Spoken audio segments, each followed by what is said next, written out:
Topic है आपका governance. Meeting बना लीजिए। गवर्नेंस, पहले आप लोग का ओपिनियन ले लें, इसके बाद गवर्नेंस पढ़ेंगे ना। हाँ बताओ। प्रशासन, प्रशासन, गवर्नमेंट जानती हो, सरकार किसे कहते हैं? सरकार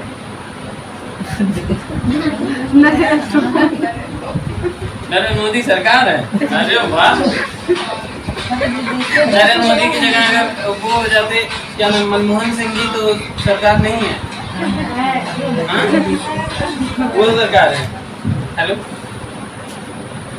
चलेगा शासन, प्रशासन।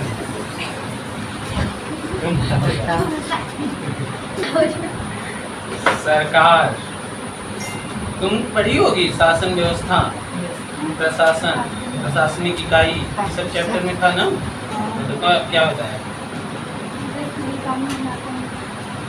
जो देश के लिए कानून बनाते, कानून निर्माता होते हैं, प्रशासन किसे कहते हैं?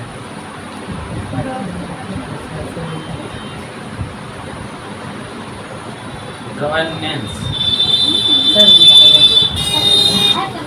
बनाए गए कानून को सही ढंग से चलाने वाले व्यक्ति को मतलब देश के सत्ताभार को संभालने वाले को सरकार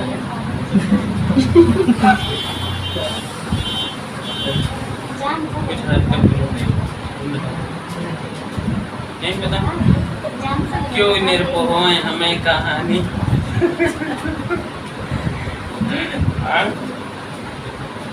हमसे क्या मतलब, शासन प्रशासन सत्ता।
यदि किसी भी निश्चित भूभाग पर मिलने वाली सभी सुविधाएं जो मानवता को एक उच्च स्तर तक ले जाए निर्बाध रूप से मिलता है, तो इस स्थिति को हम क्या बोलते हैं? गवर्नेंस।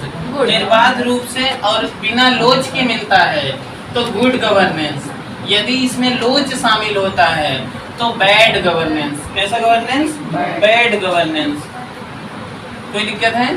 बैड गवर्नेंस का मतलब है कि अब आपको गवर्नमेंट सही से सुविधा नहीं पहुंचा पा रही है। ये सरकारें छोटे भूभाग, बड़े भूभाग पर भी हो सकते हैं। सरकारें शुरू कैसे होती हैं? देखो, ये संस्थाएं शुरू कहाँ से होती हैं? ग्राम स्तर से। किस स्तर से? प्रधान जो आपका है वो सबसे छोटी प्रशासनिक इकाई है। सबसे छोटी प्रशासनिक इकाई यानी गांव का सरकार कौन? सरपंच ना, प्रधान। गांव का सरकार सरपंच, प्रधान ना। इसके बाद अब सरकारों की लेवल बढ़ेगी। ब्लॉक का सरकार कौन? ब्लॉक प्रमुख कौन है? इसके बाद जिले का सरकार कौन?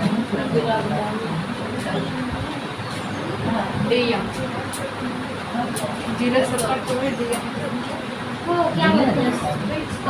जिले की प्रशासन व्यवस्था को जिलाधिकारी देखते हैं। हाँ, तो लेकिन जिले को यदि जिले को जिले स्तर की सरकारों में जोड़ा जाए, जो चुनी हुई सरकारें हैं उनमें जोड़ा जाए लोकतांत्रिक व्यवस्था में, तो दूसरा व्यक्ति कौन आ जाएगा उसमें?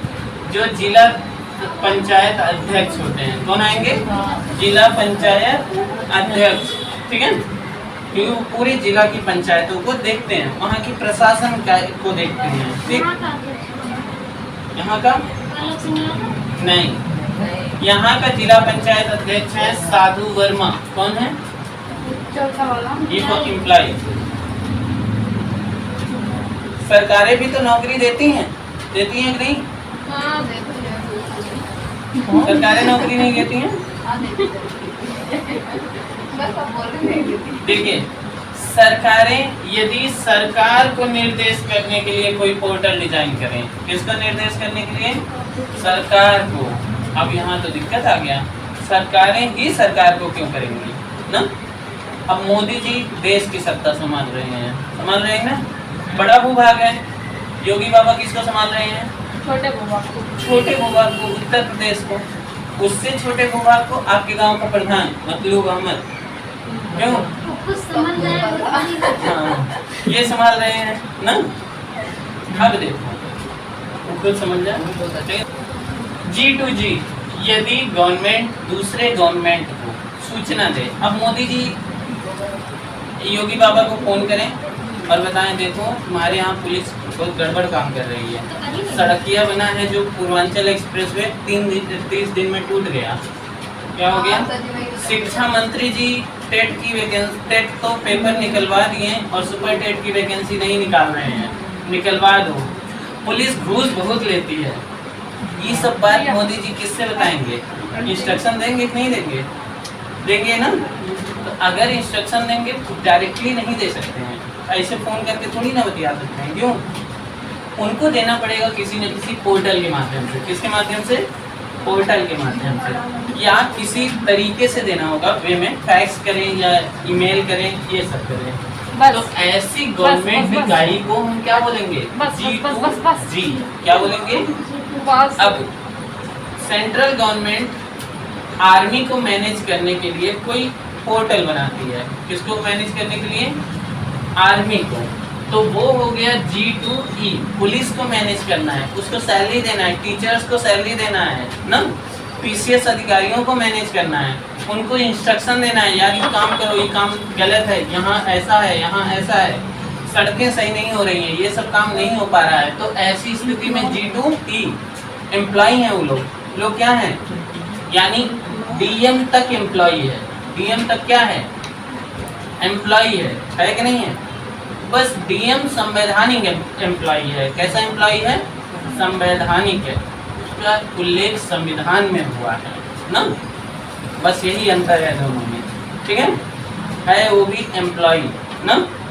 बस वो संवैधानिक है और कुछ लोग संवैधानिक नहीं हैं, तो वो संवैधानिक है। आगे आ जाओ, G2C। अब गवर्नमेंट हमको सुविधा देने के लिए बनाए, जैसे आवास वाला पोर्टल है, आप जाके उस पर ऑनलाइन करिए ना। तो ये गवर्नमेंट टू सिटीजन है। कैसा है? गवर्नमेंट सिटीजन्स को देने के लिए बनाई है। किसको देने के लिए बनाई है? सिटीजन्स को देने के लिए बनाई है ना। अब देखो, जनसेवा का पोर्टल जो बना है, जनसेवा केंद्र का, इससे आप आय, जाति, निवास की सब बना सकते हैं, खुद से भी बना सकते हैं। बहुत आसान तरीका है, अगर बनाना चाहें तो। दुकानदार को बाईपास कर सकते हैं। हाँ, कितने दिन में बना सकते हैं? कितने दिन में बना सकते हैं? 1 हफ्ते में। आप भी जितना दिन में हम बना सकते हैं उतने ही दिन में कौन बना सकता है? आप भी बना सकते हैं। ठीक है, ठीक, कोई दिक्कत है? इसके लिए edistrict.gov.in पर जाना है। कहाँ जाना है? edistrict.gov.in पर। ये वेबसाइट भी जो है वो कैसा है? G2C, government to citizen website है। कैसा वेबसाइट है? पोर्टल। कोई दिक्कत है? यानी सिटीजन्स को यहाँ सुविधा चाहिए कि नहीं। अब हमको C2G क्या होता है? जैसे हमको स्टाम्प का टैक्स वगैरह ये सब देना है। क्या देना है? सरकार हमको सुविधा थोड़ी ना दे रही है, सर टैक्स ले रही है, सड़कें बना रही है, बर्बाद कर दे रही है, कर दे रही है नहीं। तो ऐसी स्थिति में C2G यूज करते हैं। क्या दिक्कत है? परिवार है? समझ में आया? तो सरकारें जो प्रशासन को चलाएं उन्हें सरकार बोलते हैं। ऐसी संस्था जो छोटे या बड़े भूभाग पर, निश्चित भूभाग पर सुविधाओं को सुचारू रूप से पहुंचाने के लिए उत्तरदायी हों, और न उन्हें हम क्या बोलेंगे? सरकार। इन्हें क्या बोलेंगे? जो सुविधा पहुंचती है, यदि सुचारू रूप से पहुंचा पा रहे हैं सभी सुविधाएं, पहुंचने वाली सुविधाएं, गवर्नेंस है। क्या है? गवर्नेंस।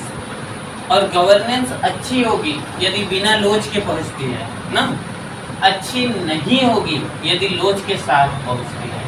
अब देखो, लोच के साथ पहुंचने में कई सारे ऐसे बेनिफिट्स हैं जो ई गवर्नेंस, गुड गवर्नेंस की ओर लेके जाते हैं।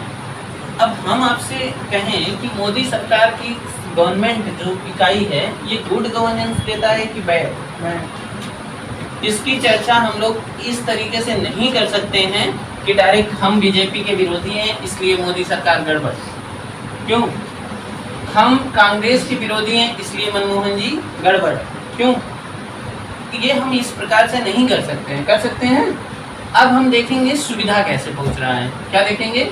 सुविधा। अब देखो सुविधा कैसे पहुंचता है। इस गवर्नमेंट के द्वारा बहुत सारे ऐसे प्लान चलाए गए हैं। पहले एडवांटेज पढ़ेंगे, फिर डिसएडवांटेज, कि किस प्रकार से ये गवर्नमेंट अच्छी है और किस प्रकार से बुरी ना। देखो, हमको चाहिए सड़क। क्या चाहिए? क्या चाहिए हमको? सड़क बढ़िया वाला, जिस पे चलें और गाड़ी हमारी 160 की स्पीड में हो और अपने डेस्टिनेशन में 1 घंटे में पहुंच रहे हैं, और हमको ना तो एक्सीडेंट का सामना करना पड़ रहा हो और ना ही बीच में रुकना पड़ रहा हो, टोल नाके पे पहुंच रहे हो, आसानी से टोल कट रहा हो ना। भाई भले ही हम सुविधा के लिए शुल्क दे रहे हो, लेकिन आसानी से है, हमको लाइन लगाने की जरूरत ना पड़े, सड़कें जो है कुछ क्वालिटी की हो ना। तो ये गवर्नेंस क्या है? Good governance. अब देखो, पूर्वांचल एक्सप्रेसवे सरकार बनाई है, कहती है 120 की स्पीड में चलाओ गाड़ी। कितने की स्पीड में? कुछ होगा नहीं, बीचों में गड्ढा करा दी, हो गया, क्योंकि वो जल्दीबाजी में बना ना, गड्ढा हो गया। अब ये गवर्नेंस कैसी गवर्नेंस है? बैड है। अगर वो सड़क अच्छा बना होता और हम जो सरकार कह रही थी 120 में चलाओ, और चला के 1 घंटे में पहुंच जाते कहाँ? 120 किलोमीटर का सफर, तो कैसी गवर्नेंस थी? गुड। अब हमको ना तो एक्सीडेंट, ना बैरियर, ना उसमें कहती है कि एक्सप्रेसवे पर कोई मतलब जानवर वगैरह नहीं चढ़ सकते हैं और ना चढ़े ना। तो कैसी गवर्नेंस है? और ठीक, आज के लिए बस इतना ही। मिलेंगे कल छोटे से ब्रेक के बाद। तब तक स्वस्थ रहिए, मस्त रहिए, खूब पढ़िए, अपना ख्याल रखिए।